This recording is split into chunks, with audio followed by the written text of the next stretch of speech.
gaming, because that's all I do in life. No. I used to game a lot. Even last year, I think I've gamed the most last year even. I've poured hours on hours on hours into gaming, bro. I played Animal Crossing, Minecraft, Persona 5, because last video we talked about if it were to be a waste of time, gaming in general. An Original Mess and I have kind of come to the conclusion that gaming is not a waste of time, but you should do everything that you should do before you turn on the PlayStation or game, whatever. That might be your job, going outside. Go outside, touch some grass. Maybe going to the gym, read a book, spending time with family and friends and loved ones. It becomes a problem when you're becoming addicted and you're not doing the things that you're supposed to do and stuff.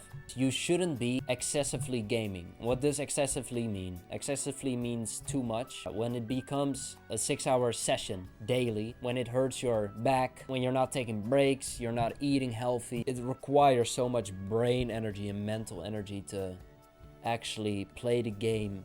You're putting in a lot of brain power, which you could be using for something actually productive in life. To realize, because it's the harsh truth, right? You don't actually want to stop gaming, but when you do stop, you're gonna recognize that it's not as important as it was before. In the game, it's good that you're getting good and leveling up, but that's for the screen, that's for the pixels. When you could be leveling up IRL, leveling up in real life. So if you struggle to stop playing video games, I would give out the advice to you to see life like a video game. Real life. Yes, I'm actually talking about your real life, you, and then everything you see around here is a game. It's a video game. If you see it that way, life might become more easier. This gaming thing is really recognizable for you. You want to stop playing games all the time. I want to see what this is about. Treat real life like a video game. It's like a little reference point. Yeah, I could see life like a video game. Now, what do? You can set a goal. You need to write it down on pen and paper. For real, like scripture. Like get a pencil, get a pen, and write it down in a little book or paper. And that goal should be or could be to not game anymore. Not entirely. If you really want to go all out, write down, I don't want to game anymore, or I should not be gaming anymore for 1 month. Because it's the small things, man. When you write that down, you're already setting pressure on yourself, like, okay, I can't let myself down, or I can't let the paper down. So that's fun. That is already a game. That is already a little mindset of a game, of having to play a game, right? And then when you achieve that goal, you tick it down, bro. That's one of the most satisfying things. Oh yeah, I've done that. I've not gamed for a week. That's fun. That's like a little game, bro. That's the game. So there you go. That's your gaming instead. Boom, got the video. So it's easy to write down and just not game. What else should I be doing instead? How is it possible that I can't turn on my PlayStation? I need to jump over that mental fence, over that mental threshold of I want to game, but I know I shouldn't really be doing it, because if I get back into it, then I'll just become addicted again, or just I'll stick to games and don't know what else to do.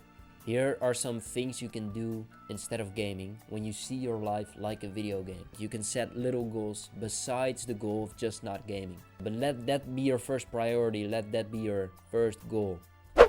Get rid of the bad habits you're doing. When you take time off your screen, then you actually start to think about your goals, what you want to do. Because when you're chronically on these screens, you don't have room to breathe. Your brain doesn't have room to breathe, to think, to evolve. Those screens is all good. It are wonderful tools, but you need to use it properly. It should not be the main thing that your time goes out to. When you do get back to gaming, right? But this time you've changed it up. After a month break, after a week break, you're like, I'm first gonna do all of the things that I'm supposed to be doing before I turn on the game. And then it's maybe only an hour that I game. Maybe per day, per week. You could even be making it useful. You're gaming anyways. So why not just that you so happen to press the record button on OBS, go live stream and try to, grow an online channel on YouTube, on Twitch, whatever service that is. Then it's already a little bit more productive. After that, you can take the stream, you can take the recording, edit it up, learn yourself how to edit, put it up on YouTube. It keeps being a game. You get experience points because you're learning yourself something new, such as editing, you level up your knowledge, your brain. I do believe games are a very beautiful art form that should be consumed to some degree, just not too much. And I think we've all collectively gotten so used to gaming all of the time, and we need to normalize being on and off the game, because that's like a topic gamers don't really want to talk about, but it's the harsh truth. So yeah.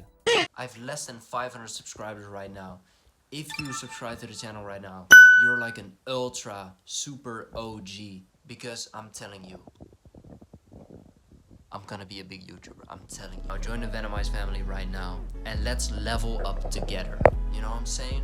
Let's level up in real life together.